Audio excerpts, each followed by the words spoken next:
금융시장의 포식자들.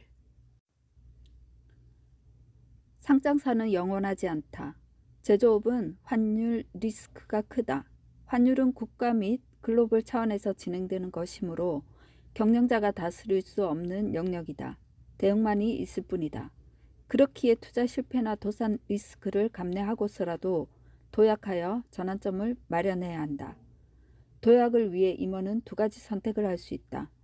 기존 사업을 지키면서 외부 자원을 통해 매출을 확보하거나 내부 인원과 구조를 재정비하는 것이다. 전환점을 빠르게 인식하고 움직이는 기업에 투자해야 한다. 다양한 신규 사업에 투자하는 기업은 피해야 한다. 매출에 도움이 되는 자회사를 만들어 매출을 극대화하는 것이 좋다. 하지만 전혀 다른 신규 사업에 출자하는 게 과연 좋은 것일까? 재료가 많다고 해서 무조건 좋은 게 아니다. 투자를 하더라도 본질을 굳건히 유지하는 게 좋은 기업이다. 정말 돈이 되는 신규 사업이면 임원들이 개인 출자를 한다. 기업이든 개인이든 정말 잘 될 것 같고 돈이 보이는 사업은 누군가에게 알려주기보다 본인의 몫을 챙기기 마련이다. 내놓으라 하는 대기업이 아닌 이상 신규 사업에 마구잡이로 출자하면 위험한 신호다. 기업의 미래를 위해 체질을 개선하는 것과 엉뚱한 신사업에 뛰어드는 건 전혀 다른 문제다. 자동차 부품 제조 회사가 갑자기 바이오 업종에 투자하는 건 체질 개선이 아니라 대주주에게 다른 의도가 있다고 보는 게 맞다. 그렇다면 아이폰을 비롯한 스마트 기기를 만들던 애플이 전기차를 만들겠다고 뛰어든 건 체질 개선일까 위험 신호일까? 전 세계적으로 자동차의 매출 규모는 전 세계 산업의 3%가 채 될까 말까 한 수준이다. 반면 애플의 주력 분야인 스마트폰 시장은 자동차보다 규모가 더 크다. 스마트폰 한 대 값은 자동차 한 대 값에 비할 수 없지만 교체 주기가 더 짧다. 자동차는 특정 연령이 지나야 소유하고 운전할 수 있지만 스마트폰은 소유와 운용에 나이 제한이 없다. 요즘은 아기들도 스마트 기기에 친숙하다. 뿐만 아니라 사용자 한 명이 스마트폰과 태블릿 PC, 연관 기기 등 다수를 보유한다. 자동차는 가족당 한 대, 많아야 두 대가 일반적이다. 특히 중요한 건 스마트폰의 경우 자동차처럼 단순한 기계값이 가치의 전부가 아니라는 점이다. 스마트폰을 통해 파생되는 소프트웨어 산업을 생각하면 자동차보다 훨씬 큰 확장성을 지니고 있다. 자동차가 이동혁명이라면 스마트폰은 정보혁명이자 데이터와 플랫폼 비즈니스다. 오래전 이동혁명의 주체였던 자동차에서 진일보한 전기차는 에너지혁명이다. 배터리를 탑재한 전기차는 에너지에서 자유롭다. 이제는 자동차가 단순 이동 수단이 아니라 프라이빗한 음악 감상실이자 영화관, 움직이는 컴퓨터가 되는 시대다. 스마트폰이 선보인 정보혁명이 전기차의 에너지 혁명과 맞물려 더 거대하고 뛰어난 모빌리티로 자리매김하게 되는 것이다. 이는 자동차 기능의 선후가 바뀌는 걸 뜻한다. 휴대전화의 본래 기능은 통화와 문자 메시지 전송 등 연락을 주고받는 거였다. 이후 스마트폰이 시장에 등장한 후 통화와 연락의 기능이 뒤로 밀려나고 오히려 인터넷 기반의 SNS 활동이나 동영상 콘텐츠 시청 등이 주가 되었다. 자동차 역시 현재까지는 빠르고 안전한 이동이 주였다면 머지않은 미래에 이동은 2차 목적이 되고 에너지 혁명을 기반으로 가장 진일보한 모빌리티가 될 것이다.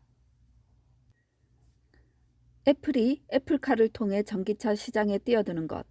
삼성이 자동차 분야를 포기했음에도 전장기업인 하만을 인수한 것은 미래를 위한 포석이자 체질 개선이다. 테슬라의 미래는 긍정적이지 않다. 테슬라는 포드와 GM의 추격을 따돌려야 한다. 테슬라의 전적인 신뢰를 보내는 이들이 볼 때 전기차 개발, 생산에 있어서 걸음마 단계인 포드와 GM이 테슬라의 경쟁자라는 걸 도저히 받아들이기 힘들 것이다.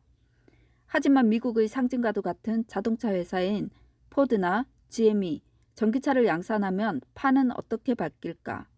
미국 정부는 테슬라와 포드, GM 중 누구의 손을 들어줄까? 미국 정부의 입장에서 말한다면 어느 회사의 손을 들어주는 게 선거에 더 많은 표를 얻고 정권 재창출을 할 수 있을까? 당연히 100년이 넘은 역사와 전통을 지닌 포드와 GM이다. 바이든 대통령은 2030년 신차의 절반은 전기차가 되리라고 강조하면서도 테슬라를 언급하지 않았다.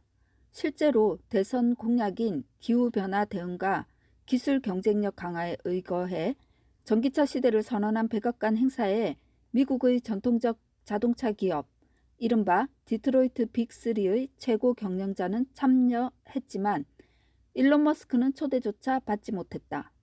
재밌는 건 포드나 GM의 전기차 매출은 내연 기관을 포함한 전체 매출의 2%도 되지 않는다는 점이다.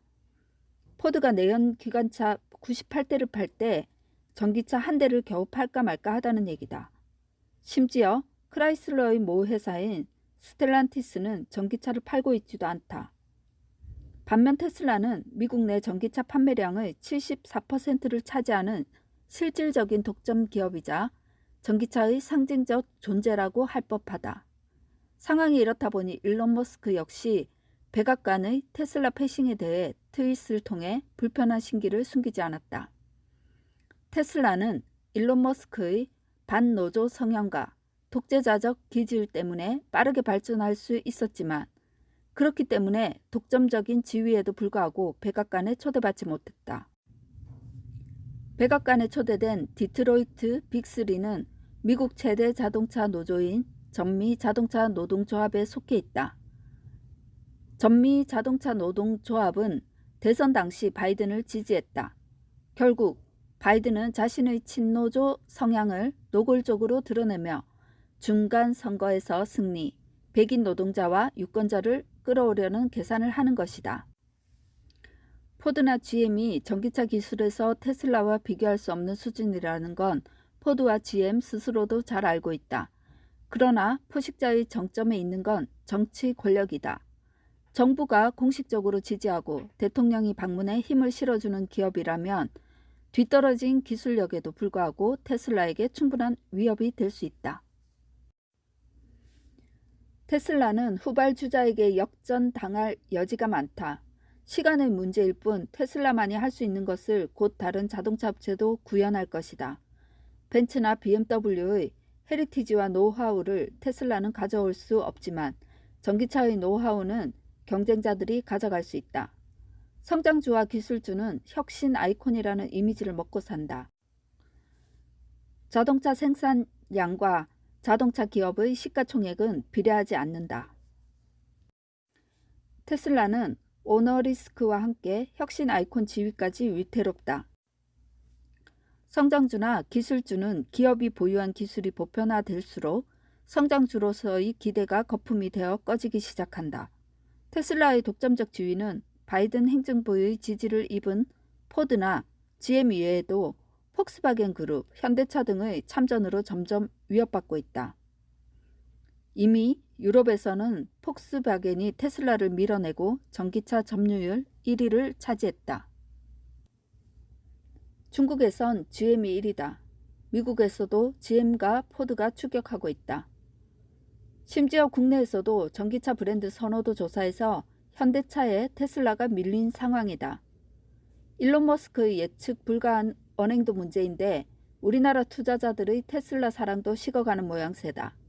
현대차와 기아는 2021년에 독자적인 전용 전기차 플랫폼을 기반으로 한 신차를 출시했다. 테슬라의 점유율 하락, 테슬라 특유의 헐거운 만듦새와 조립 불량으로 리콜 소식도 심심찮게 들려온다. 다시 말하지만 전기차 기술이 보편화되면 테슬라만의 매력도 희석될 수밖에 없다. 문제는 또 있다. 독불장군 같은 일론 머스크처럼 테슬라는 호환이 안 되는 자신만의 충전 어댑터를 고집한다. 국토부와 도로공사는 고속도로로 휴게소에 초급속 충전소 이핏을 설치해 나가고 있는데 현대차 주도로 진행되는 이 사업에 테슬라는 아무런 대응이 없었다. 테슬라의 차량을 보유한 이들은 초급속 충전소를 사용할 수 없는 것이다. 현대차를 비롯한 BMW, GM, 포르쉐 등 대다수의 글로벌 업체는 호환이 가능한 어댑터를 사용한다. 인프라 확충으로 충전의 불편함이 해소되고 테슬라와 유사하거나 능가하는 스펙의 전기차들이 등장한다면 테슬라는 신화가 아닌 일상이 될 가능성이 크다. 그렇게 되면 테슬라의 시가총액 또한 신화가 아닌 현실적인 수준까지 조정받을 수도 있다.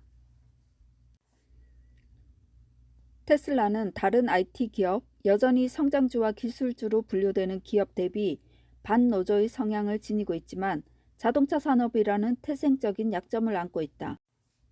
더구나 노조가 필요 없는 노동자, 인재에 속하는 테슬라의 인력은 애플카를 통해 전기차 진출을 선언한 애플로 다수 이직했다.